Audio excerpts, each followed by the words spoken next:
few of you had asked for an update on the Capcom Big Blue cabinet I picked up earlier this summer, and since that is a project that has gone fairly well, I thought today would be a good day to revisit it and see if it is in fact complete. So viewer input definitely required. So I think I shared on the first video that I was very lucky with this one. Cosmetically, it needed very little done to it and it was already in working condition when I got it. If you can recall, the power supply cord was a little janky, and as a general rule, I like to replace those anyways, especially if they look rusted out, are overly loud, and definitely if the voltages from it are off or inconsistent, it's a must. So I ended up doing just that. I pulled the old power supply and dropped in this shiny new one. I of course made sure it was outputting correct voltages with a multimeter, connected everything up, checked again from the JAMA edge, and all is safe and ready to roll, hopefully for years to come. Coming around to the front, the one cosmetic change I did make was to replace the dull CFL bulb in the marquee with a brighter and cool LED. Now, I've talked about this before, but opinions vary on what temperature color to use here. Some people prefer the warmer color light that more closely represents the original tubes. Others, like myself, are okay going with a cooler luminance. I personally believe the cooler temps more accurately represent the colors on the artwork. That comes at the cost of, well, it doesn't accurately represent the more dingy look of warm light that flooded arcades back in the day. It's an $11 swap that's easily reversed if you decide you want to switch back and forth though. One thing to call out is that the brighter LED actually caused some light bleed around the monitor below. Nothing too horrendous, but that's easily solved by a low-tech solution here. I just cut a 4-inch piece of cardboard and slid it under the speaker mounts. Doing a quick check afterwards shows that the light bleed is now gone. Since we are already on the front here, I can call out some minor touch-ups around the monitor, and I think this looks a lot better than when I first got it. The shroud around the monitor was some browned and really worn cardboard, so I just went to the Dollar Tree and grabbed a black poster board, took the dimensions from the original, and then used an X-Acto knife and ruler to cut a new shroud that looks a lot cleaner and is less flimsy. And this cost all of 69 cents. As for the bezel, this is a piece of square wood that sits over top of the shroud on supports.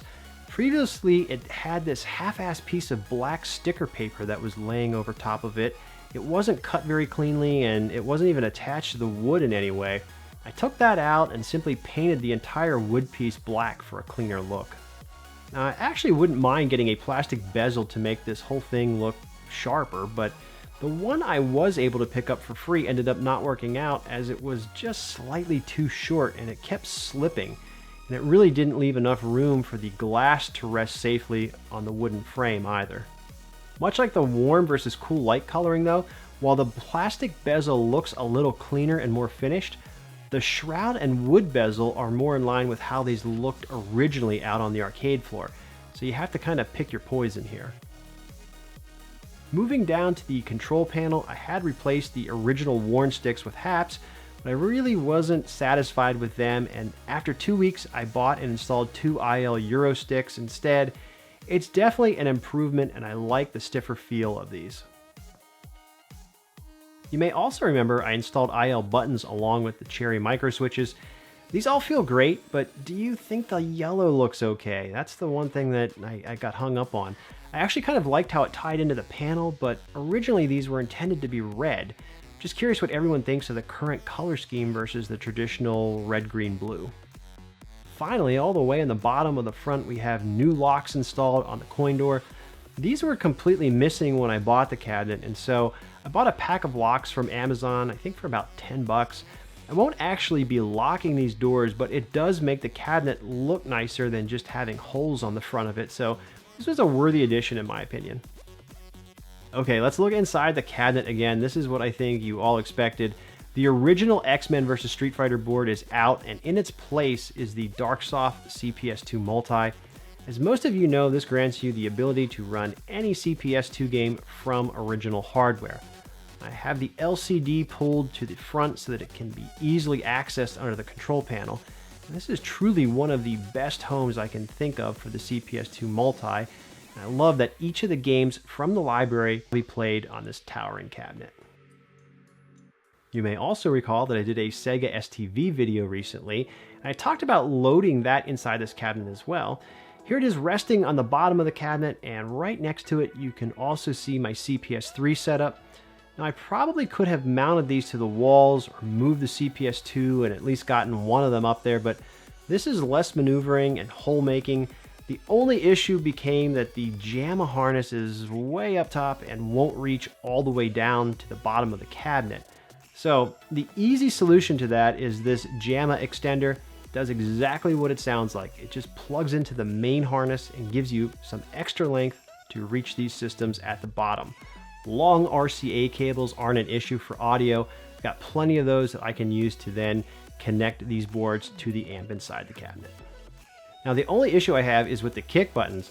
I don't know that anyone is offering a kick harness extender, so I'm going to have to get creative on my own with that one.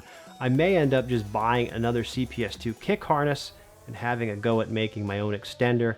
I just haven't gotten that far yet, but I'm almost home here with having these other systems run inside the Big Blue.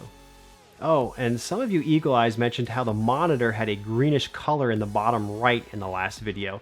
The monitor just wasn't degaussing. There's a wire inside coming from the degaussing coil to a second wire on the monitor chassis, and I simply retwisted those together with a wire nut, and once that was done, the monitor was able to degauss and no more green in the bottom right of the picture.